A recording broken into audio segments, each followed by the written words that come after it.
it was barely 2 weeks ago we had the World Cup final, and yes, there are issues, Donald Trump on the pitch and the Argentine players fighting, but so many billions had watched this tournament, had loved it.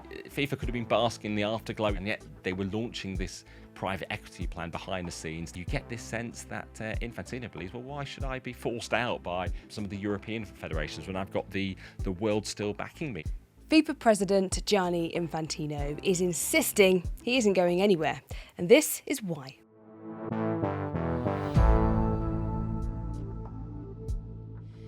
FIFA President Gianni Infantino is facing calls to resign over a botched plan to sell off parts of the World Cup. But last night he issued a defiant letter threatening his critics and insisting he was staying put. After Andy Burnham called for him to go, the latest world leader to have lost confidence in the football mogul is Canadian Prime Minister Mark Carney. Questions surrounding FIFA's power and influence and whether the FIFA president can continue in his role aren't going away. But for now, Infantino is hanging on. I'm joined by Sky's sports correspondent Rob Harris. Rob, it was a week or so we've been talking about FIFA, and we're back here again. Let's do a deep dive into FIFA for a moment. What is FIFA? They are the governing body of world football, founded in 1904, and now they have 211 member associations, more than the UN. And in fact, you could say some of the decisions that are taken by FIFA have more consequence all around the world in so many countries, big and small, compared to the UN. Well, I think Donald Trump would agree with you on that. Okay, so how does FIFA make its money? From largely the Men's World Cup, from the TV money, the sponsorships, and increasingly, we saw in the North American World Cup we've just had, from ticket prices, high ticket prices, which FIFA says is reinvested back into football all around the world, particularly to help those that don't have the power, status and might of those in Europe. I mean, we did see nations like Cape Verde, for instance, coming through in a way that we haven't seen before. And some people would argue, therefore, that actually that's proof that investing that money in some other nations is a good thing and has positive impacts, right? And we've seen it in countries like Iceland when they beat England at their first ever Euros in 2016. They'd managed to fund indoor playing facilities to ensure that more players were coming through the system. And it's about trying to sort of level the playing field across the world to get greater participation. And FIFA does see itself as having this global role, and particularly Gianni Infantino, in elevating the world globally. What it means in the power systems of FIFA is all 211 members have equal voting status at the FIFA Congress, where the big decisions should be made.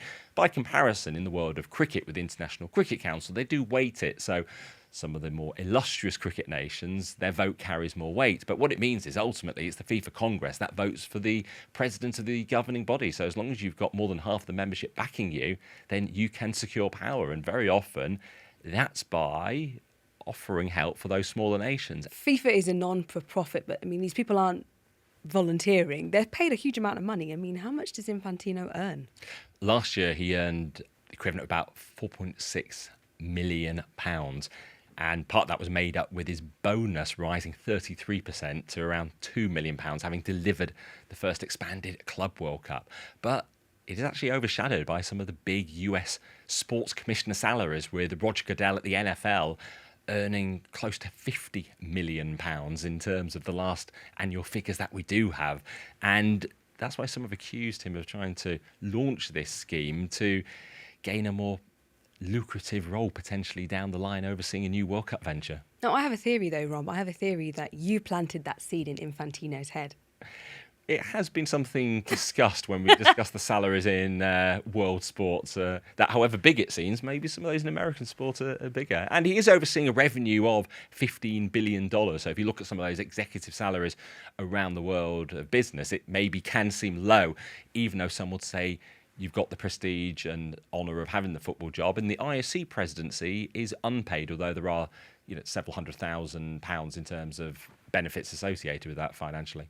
Are there advantages for FIFA being a non-profit when it comes to things like tax?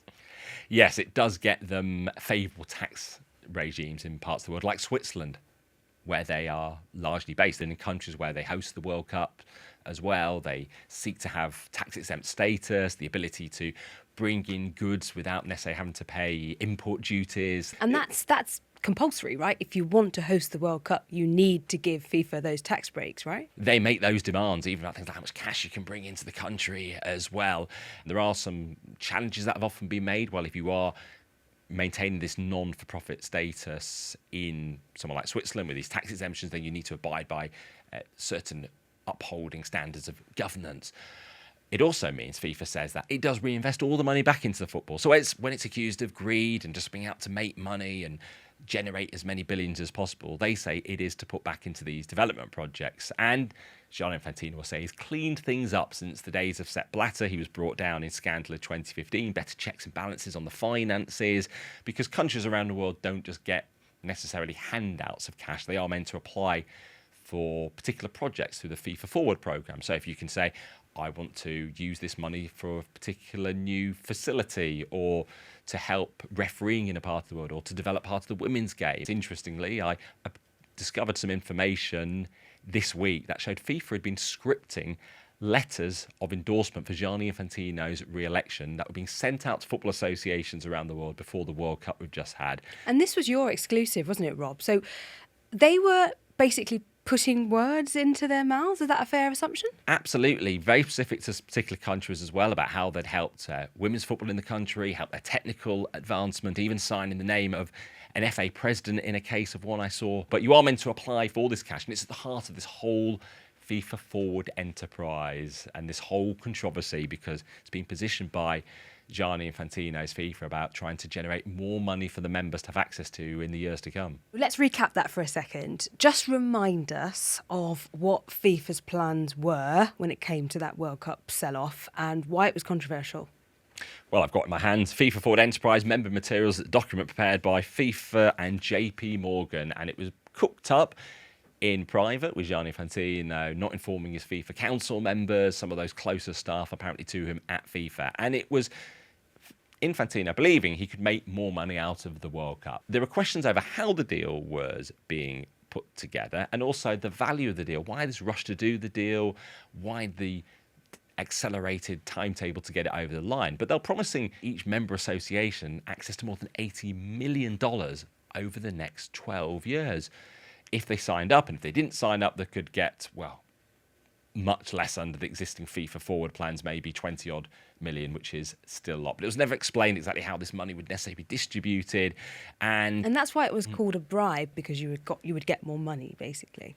Yes, and with the presidential election next year, it was very closely aligned to that. It was in fact all the last year and all the controversy over ticket prices and hydration breaks at the World Cup in North America about showing they could make as much money as possible to show a sort of proof of concept to external investors to go and put money into this project. And yet, there are other sports that have private investors. CVC Capital are well known for having owned Formula One in the past. They've invested in the Spanish League as well. The Six Nation rugby competition has private equity backing from CVC. Very often sports or competitions that are in need of a cash injection. What was never made clear, or there wasn't the opportunity to sell the case, was what is it that private equity is needed for the World Cup? It looks like Infantino's staying, for now at least. Let's talk about some of those emergency talks that happened in Morocco. You've been covering this, Rob. Why were they held in the first place? And then secondly, what was discussed?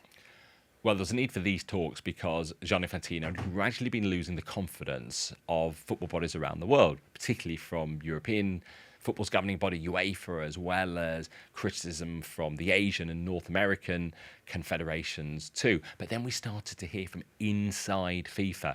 No supportive voices, only critical ones. We had his senior advisor, Carlos Cordera, announcing his resignation through Sky News. And we had critical statements too from Arsene Wenger, having said he wasn't informed, even though his role is Chief of Global Football Development, and yet this is all meant to be about raising more money for development. And then I obtained also an email sent internally to the FIFA staff by the Secretary-General, Matthias Grafstrom, effectively the person who runs the administration, the right-hand man to Infantino, who was brought into FIFA by Infantino from UEFA. And he was talking about being a sad and reproachable series of events that had led to this project, and certainly critical of the way it was all conceived. So Infantino summoned his senior staff to the Moroccan capital, Rabat, to a vast FIFA building there, which shows how they've sort of extended their footprint around the world beyond the Zurich HQ under Infantino. And after several hours of talks, we got a conclusion, and it was actually a joint letter that was sent to the members of the FIFA Council and the FIFA Vice Presidents. Right, let's talk about the letter in just a moment. But first of all, who is still backing, or was at least still backing, FIFA and Infantino, and who wasn't? Because there were reports that Morocco was offered the hosting of the World Cup final in the next World Cup that they're jointly hosting with Spain and Portugal as a kind of, I don't know, thank you for support for Infantino, for instance. So where are we now in terms of the kind of for and against groups? Well, FIFA denied that, although... Yes, they did. Was it discussed at any point? They wouldn't necessarily have a signed agreement at this stage. So, yeah, you've got the World Cup final, and they're certainly trying to get it there, particularly the fact there's only ever been one World Cup previously in Africa and South Africa in 2010. Now, Morocco are supportive. They're actually praising Infantino for withdrawing the project when it proved too divisive. They're saying actually it's a sign of leadership he withdrew it. You've also heard similar sentiment from Lebanon, where Infantino gained citizenship in the last year or so. Also from Qatar, where he's had a base and they had the World Cup in 2022. And from Egypt as well. So some of those countries have been supportive of him. And the problem for UEFA has been not as many countries have put out their own individual statements opposing Infantino as perhaps they had expected at one point, a withdrawal of their letters. And there has been a gradual pace of sort of support from Indonesia as well. So while we've had governing body positions from the likes of the Asian Football Confederation condemning the actions of FIFA, has been a fracturing amongst those confederations, which has allowed Infantino to sort of split them off. But then, for instance, the UK, Andy Burnham, the PM, came out and said that Infantino was the wrong guy for the job. I think a concern has been within Europe that it can often seem like a British plot almost against FIFA. The fact England and Wales spoke out. Something very interesting, actually, in the document, the presentation prepared by JP Morgan and FIFA, and it shows perhaps some of the jealousy from FIFA towards particularly the Premier League, because it highlights the strength financially of the Premier League compared to the World Cup. And you have had the sense that FIFA is trying to tell the world that European football is just too dominant. And in the document I obtained from FIFA and JP Morgan, it says FIFA has been under-monetized versus other leagues, and it says how revenue per fan is $1 for FIFA competitions, how it has an annual revenue fee for $3.6 billion compared to the Premier League, which is $9.1 billion, and talks about the Champions League as well. Well, the Premier League is an annual competition. It runs through most of the year. The Men's World Cup is every 4 years, as is the Women's World Cup. The question is FIFA meant to necessarily be generating as much as these annual competitions that run for so much of the year? But it gives you a sense that they're, as they say in this presentation I obtained, as other sports leagues capture more revenue, investment for global football development gets squeezed, saying effectively we're the ones to help the world. They're just making money for themselves. Interesting. Right, let's talk about this letter. So this letter came out from FIFA. What did the letter say, and what can we read between the lines from this letter? Yes, it was sent out around 10 p.m. on Wednesday night after all-day talks in Rabat. And it was signed by Gianni Infantino and his Secretary-General, Matthias Grafström, jointly in a show of unity. And it said that the Secretary-General and the Management Board in attendance, this is at the meeting they held in Rabat, reaffirmed their full support for FIFA President Gianni Infantino as the only elected official by the 211 member associations. So we focus in on those in attendance. I know of several key officials who are not in attendance at this meeting. Arsene Wenger, former Arsenal manager, Chief of Global Football Development, Jill Ellis, former US manager, who is the Chief Football Officer. Also, Sarai Behrman, the Chief Women's Football Officer, wasn't there. No, we don't know why. Also, the Chief Operating Officer, Kevin Lamore, who spoke out so critically, almost daring Infantino to sack him the previous week, as well. So notable figures not there. So it wasn't the entire management board backing them. And if you look into this whole letter, there is defiance in terms of Infantino staying on. There is an apology over the process, but also an insistence they've done nothing wrong in terms of their integrity. But then there's also a threat to critics to say that FIFA will no longer tolerate attacks on its integrity, good governance and due process, and will take all necessary measures to protect and safeguard its name and reputation, which is aimed at, who is it? People internally? Is it the media? Is it fans? Is it the football associations who have been withdrawing letters and are speaking out? But it's telling them to now shut up and let us get on with it, and we've done nothing wrong. I mean, it's a fascinating letter. The first couple of paragraphs are basically FIFA telling everybody how great they are, all the great work they've done and all the ways that they work fantastically well together.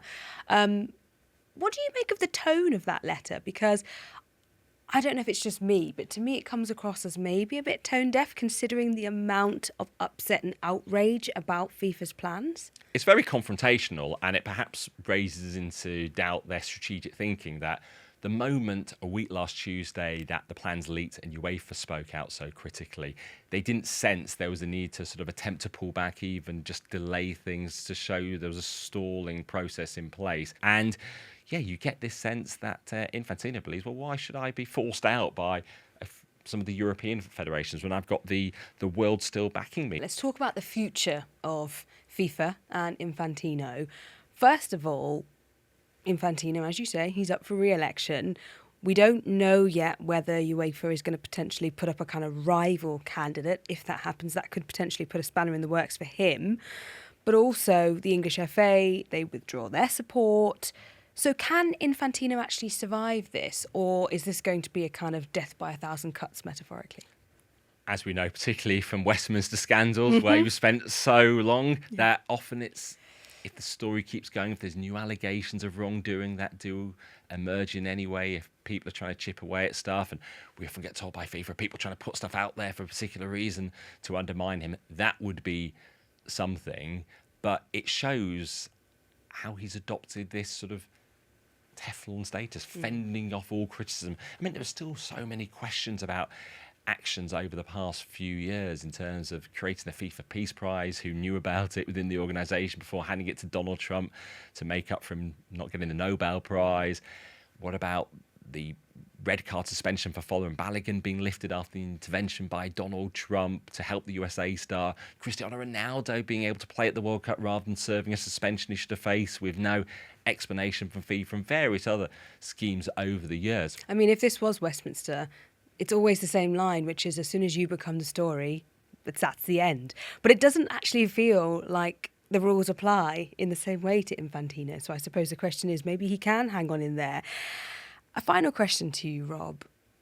When it comes to football, when it comes to the beautiful game, has football been tainted by this saga with FIFA?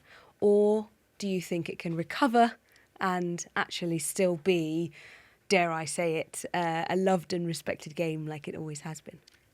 This is probably just renewed suspicions about how football is run globally. However aggrieved FIFA do feel with some of the scrutiny and coverage, these are self-inflicted own goals. It was barely 2 weeks ago we had the World Cup final, and yes, there are issues, Donald Trump on the pitch and the Argentine players fighting, but so many billions had watched this tournament, had loved it. FIFA could have been basking in the afterglow, and yet they were launching this private equity plan behind the scenes. Gianni Infantino is someone who inserts himself in the conversation. He's got an Instagram account that's really active. There is a cult of personality. With that, you also do bring attention when you need it to get your voice heard in a way we don't hear from some other sports all the time. It was actually Aisha Johansson, the former FIFA council member, who said to me, it's just so sad because, you know, effectively, FIFA already has the biggest jewel in the crown in world sport, the World Cup, already makes a lot of money. It's not having to sort of desperately search for cash like some sports are. And yet it keeps on putting itself in this predicament where its sort of integrity is being questioned. All right, so who's your money on? If Infantino doesn't stand for re-election, or let's say he does, but people want to put up someone against him, who would your money be on? There are a few potential candidates. Victor Montagliani, the CONCACAF presidents are running football in North and Central America and the Caribbean.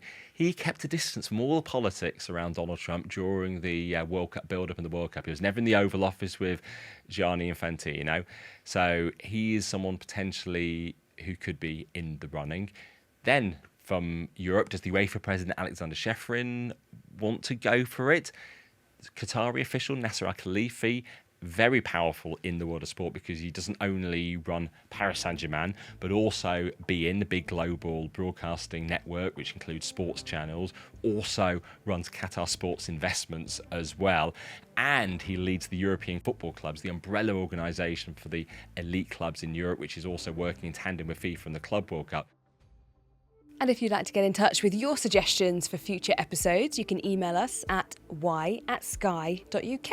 And this is Why. We'll be back tomorrow.